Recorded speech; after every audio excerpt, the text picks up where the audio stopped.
ಮಾಡ್ತಾ ಇದ್ದಾನೆ. ಹಾಸ್ಪಿಟಲ್ ಅಲ್ಲಿ ಅವರದೇ ಆದ ಚಿಕಿತ್ಸೆಯಲ್ಲಿ ಹೆಚ್ಚಾಗಿದೆ. ಆದರೆ ದೇವರಿಗೆ ಮೊರೆ ಇಕ್ಕಿ ಪ್ರಾರ್ಥನೆ ಮಾಡೋದಿಲ್ಲ. ಯೇಸುವೆ ನನಗೆ ಗೊತ್ತದ ಇಷ್ಟೆಲ್ಲ ಪ್ರಾರ್ಥನೆ ಮಾಡಿದ ಪ್ರಾರ್ಥನೆನೇ ಕೇಳಿಲ್ಪಟ್ಟಿಲ್ಲ ಅಂತ ಹೇಳುವರು 100 ಜನರ ನಾ ಎಷ್ಟು ಬೇಕಿ ಪ್ರಾರ್ಥನೆ ಮಾಡತ್ತೆ ಸ್ವಲ್ಪ 100 ವರ್ಷ ಮಾಡ್ದ 2 ವರ್ಷ ಮಾಡ್ದ 10 ವರ್ಷ ಮಾಡ್ದ 99 ಇಯರ್ಸ್ ದವ್ರು ಜಪ ಮಾಡತ್ತಾರ.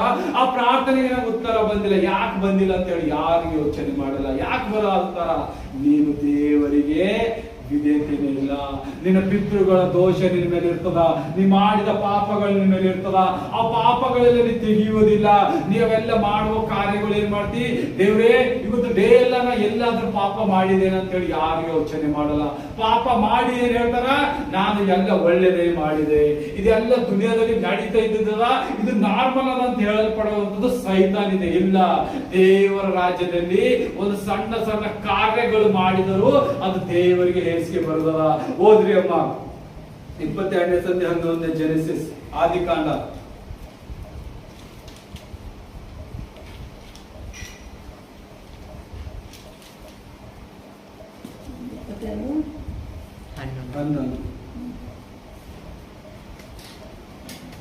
ಕೈ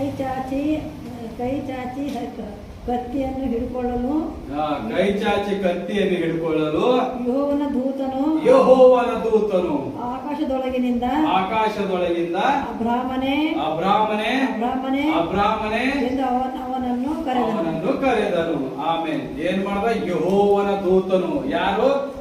ಯೆಹೋವನ ದೂತನು. ಮೋಶೆಗೆ ಕಾಣಿನು ಯೆಹೋವನ ದೂತನು ಉರಿಯುವ ಪದೆಯಲ್ಲಿ ಕಾಣಿಸಿದ. ಯೆಹೋವನ ದೂತನು ಎಲ್ಲಿ ಕಾಣಿಸಿದ? ಸೀನಾಯಿ ಬೆಟ್ಟದಲ್ಲಿ ಕಾಣಿದ. ಎಲ್ಲೆಲ್ಲಿ ಕಾಣಿಸಿದ? ಎಲ್ಲೆಲ್ಲಿ ಕಾರ್ಯಗಳು ನಡೀತಾ ಇದ್ದು ಯೇಸುವಿನಲ್ಲಿ.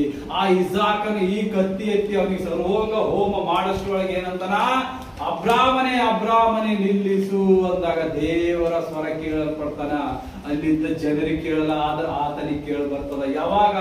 ಪರಿಶುದ್ಧತೆಯಲ್ಲಿ ನಡೆದಾಗ, ಸಾಮರ್ಥ್ಯದಲ್ಲಿ ನಡೆದಾಗ, ಅಭಿಷೇಕದಲ್ಲಿ ನಡೆದಾಗ, ಆಶೀರ್ವಾದಗಳಲ್ಲಿ ನಡೆದಾಗ.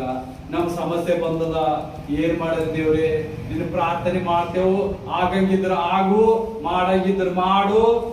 ಈ ಲೆಕ್ಕದಲ್ಲಿ ಹೋಗುವಂತ ಜನರು ಇದ್ದಿದ್ದಾರೆ. ಮತ್ತೆ ಎಷ್ಟ್ ಜನ ಹೇಳ್ತೀರಿ ದೇವ್ರೇನ ಜಪ ಮಾಡಿದೆ ಬಿಟ್ಟಿದೆ, ಆದ್ರೂ ಮಾಡು, ಬಿಟ್ಟು ಬಿಡು ನೋಡು ನಾನು ನಿನಗೆ ಒಪ್ಪಿಸ್ಕೊಳತ್ತಿದೆ ಅಂತ ಹೇಳಿ ಅಂಬೋರು ಎಷ್ಟ್ ಜನ ಇದ್ದೀರಿ?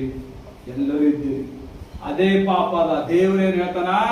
ನಂಬಿಕೆಯಿಂದ ಕೇಳು, ಕೊಡುತ್ತೆ. ವಾಕ್ಯದ ಬರೆದದ, ತಟ್ಟಿರಿ ತೆರಿತೆ, ಹುಡುಕಿರಿ ಸಿಗುತ್ತದ, ಕೇಳಿರಿ ಕೊಡುತ್ತೆ. ಯಾರಿಗೂ ಕೇಳತಿಲ್ಲ. ಯಾಕಂದ್ರೆ ಎರಡು ಮನಸ್ಸು, ಒಂದು ಸೈತಾನದಲ್ಲದ, ಒಂದು ಯೇಸು